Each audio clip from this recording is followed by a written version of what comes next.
All right, let's dive right in. Today, we're going to pull back the curtain on something called information systems auditing.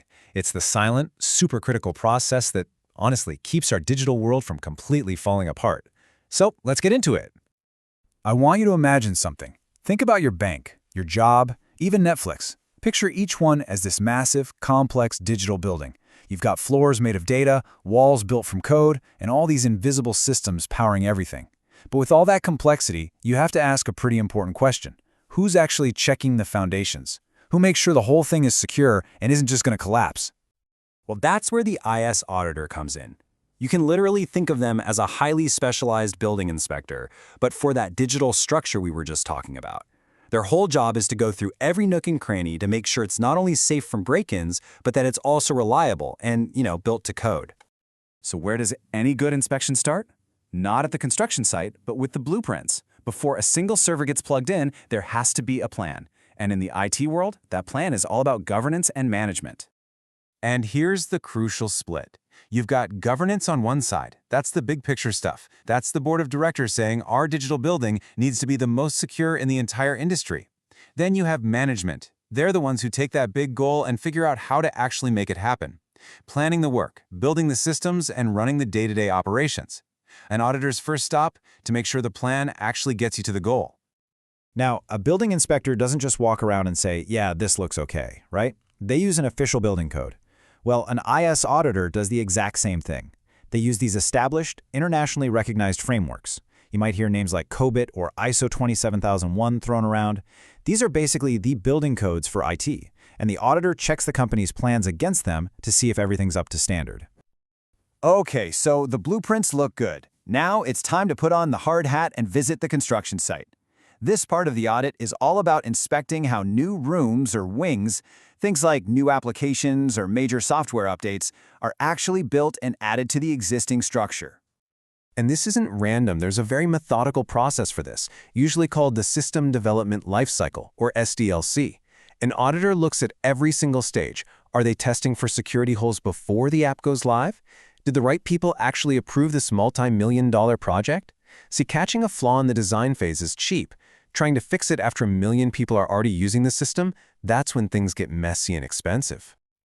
So you can have the most beautiful, well-designed building in the world, but it's pretty useless if the lights don't turn on. The same is true for our digital building.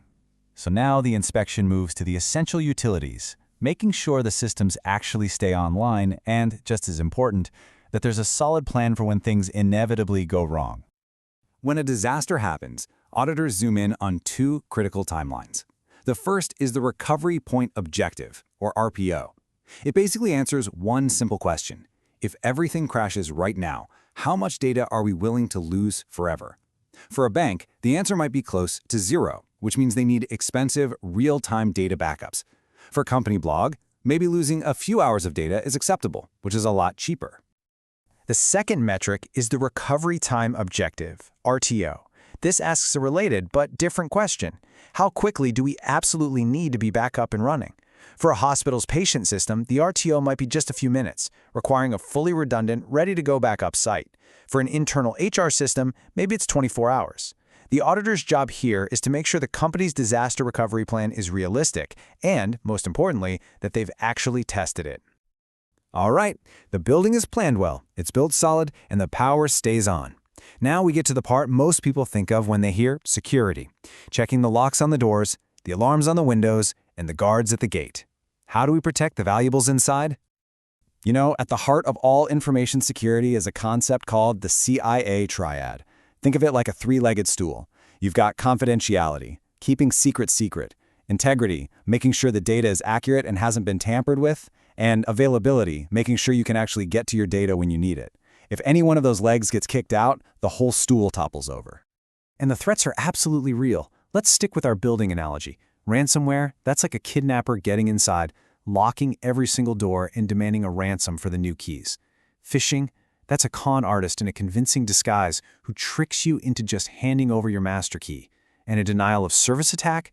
Just imagine a giant, angry mob blocking the front doors so none of the actual employees or customers can get in. So, how do you defend against all that? Well, there are two main strategies. An intrusion detection system, an IDS, that's like a silent alarm. It spots the burglar after they're already inside and immediately alerts security. But an intrusion prevention system, an IPS, that's more like an automated steel gate. It doesn't just see the burglar coming, it actively tries to slam shut and block them before they can even set foot inside. An auditor wants to see a smart mix of both. So after inspecting the blueprints, the construction, the utilities, and all the locks and alarms, the inspector has to sit down and write up their findings. This is the final verdict, the culmination of all that work. And here's something that's so important to understand. The audit report is not about pointing fingers. It's not a pass-fail test. Think of it as a constructive roadmap. It's a professional guide that says, here's what you're doing really well, and here are the areas where you can get stronger. It's all about making that digital building safer and more trustworthy for every single person who relies on it.